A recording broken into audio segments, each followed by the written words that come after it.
আপনারা নিশ্চয়ই জানতে চাইবেন আমাদের কাছে যে রাষ্ট্রপতির বিষয়ে আজকে কিছু আলোচিত হয়েছে কিনা। বিষয়টি আলোচিত হয়েছে। রাষ্ট্রপতি কি বলেছেন সেটাও আমাদের নজরে আনা হয়েছে।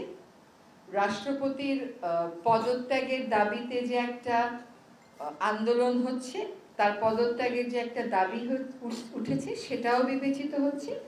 একই সাথে কিছু রাজনৈতিক দল যে রাষ্ট্রপতির পদত্যাগে সাংবিধানিক সংকট হতে পারে বলে অভিমত ব্যক্ত করেছেন, সেটাও আমাদের মধ্যে আলোচিত হয়েছে। এবং ওই দলেরই আবার হয়তো দুই একজন জ্যেষ্ঠ নেতা বলছেন যে সাংবিধানিক সংকট হবে না। তো এখন একটা দাবি আছে, যে দাবিটা বেশ জোরালো হচ্ছে, যে রাষ্ট্রপতিকে পদত্যাগ করতে হবে। আবার সেখানে রাজনৈতিক দলগুলো একটা বিপরীত অবস্থানে নিয়েছে, যদিও তারা এখনো তাদের অবস্থান যে খুব স্পষ্টভাবে আমাদের কাছে বলেছেন বা তাদের সিদ্ধান্ত খুব স্পষ্টভাবে আমাদের কাছে বলেছেন তা না। ফলে বিষয়টা নিয়ে আমাদের মধ্যে আলোচনা হয়েছে এবং রাজনৈতিক দলগুলোর সাথেও আলোচনা চলছে।